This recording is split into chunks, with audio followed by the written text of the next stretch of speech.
Okay, hello everyone. This is the 11th game between Mikhail Chigorin and Wilhelm Steinitz. It's a World Championship match that was played in Havanna in 1889, and this is the game 11. Steinitz is having a two-game lead because Chigorin messed up a winning position in Evens Gambit with white. So now Chigorin still sticks with the Evens Gambit in this game. So e4, e5, knight f3, knight c6, bishop c4, bishop c5, b4, b takes b4, c3, castles, queen f6, d4, knight g7, and bishop g5. So Chigorin had winning advantage in their last game, so he went for this line again. Queen d6 from Steinitz, and now d5, the same line, knight d8, and now queen a4. Now this move worked well in the previous games, so why not?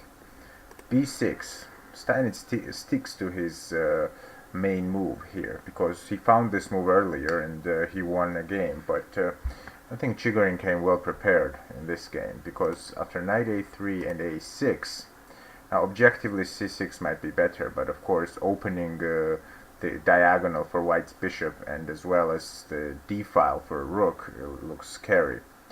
So a6 was played by Steinitz, and now bishop d3, moving the bishop away, so now knight c4 is possible, and now bishop takes c3. Steinitz sees a pawn and Steinitz takes the pawn. Here rook ab1 was played. Unlike the previous game where Chigorin played rook ac1, but he miscalculated, that he didn't understand that the b-file was more important because there are some queen exchange lines here. For example, even now queen b4, and Chigorin should be passive now, which he doesn't want, right? And if he exchanges queens, then it's not nice because he's a pawn down. So why? So rook ab1 was a correct move from Chigorin, and it's so cool that both these guys analyze their games during the match and come up with improvements so quickly. Bishop b7. Now Steinitz decides to improve the position of his bishop because a few games ago his bishop was dead.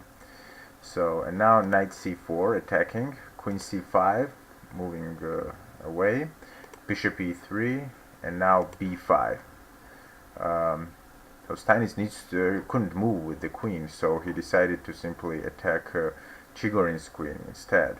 And Chigorin decides to exchange queens now because the bishop here is trapped actually. Now let's see, bishop takes c5, b takes a4, and now rook fc1, and suddenly the bishop is actually trapped. d6 was played by Steinitz to steer things up. Now of course Chigorin doesn't want to go back because then things are not that simple for him. Here he simply gave up the bishop because after c takes d6, knight takes d6, and after king d7 he wins this bishop. Whoops. So he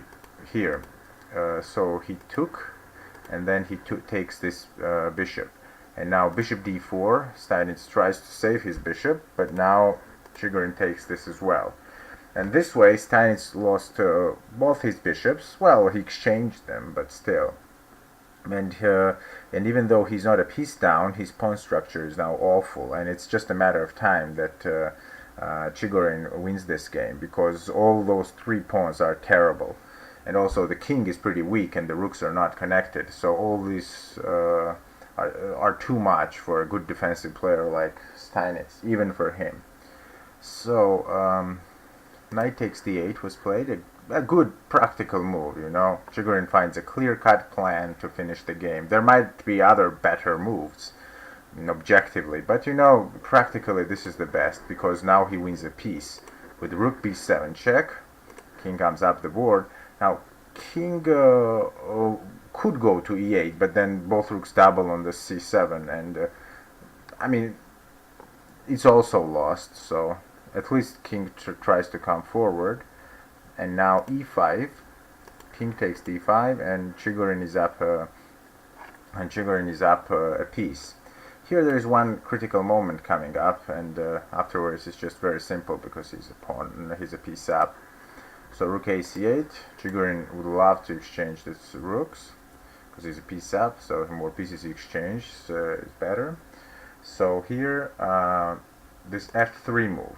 Now of course Chigorin could just take this pawn, there's nothing wrong with this, but you know, after rook c1 and bishop f1 gives Steinitz unnecessary counterplay.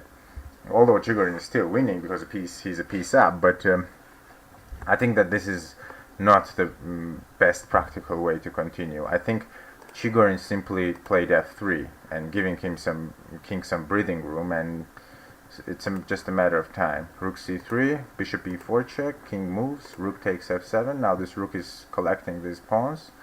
King b4, but now Chigorin just finds a very simple plan. Yeah, of course, he can take all those pawns, but I think e6 just simply wins.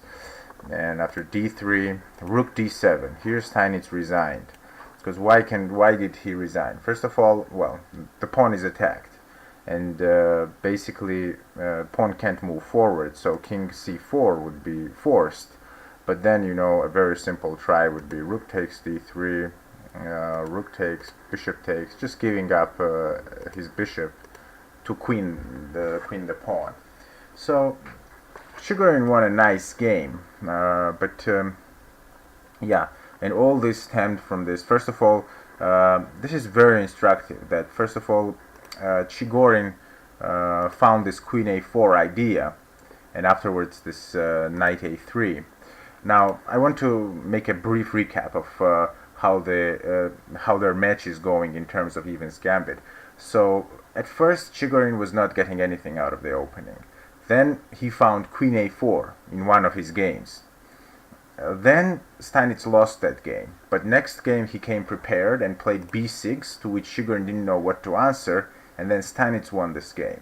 Now, after knight a3, Chigorin realized that after losing next game in this line, that actually rook a b1 was better than rook a c1, which he played previously. And you know, both sides, you know, go home, prepare some lines, then beat the other guy, and then the other guy prepares a better defensive move, comes back, and then defeats him back. Now, of course, I'm talking about Chigorin and Steinitz, but yeah, their fights in Evans Gambit are very instructive. So, okay, so this is the final position over here, d3, rook d7. So this is the final position, and here Chigorin won the game because Steinitz resigned.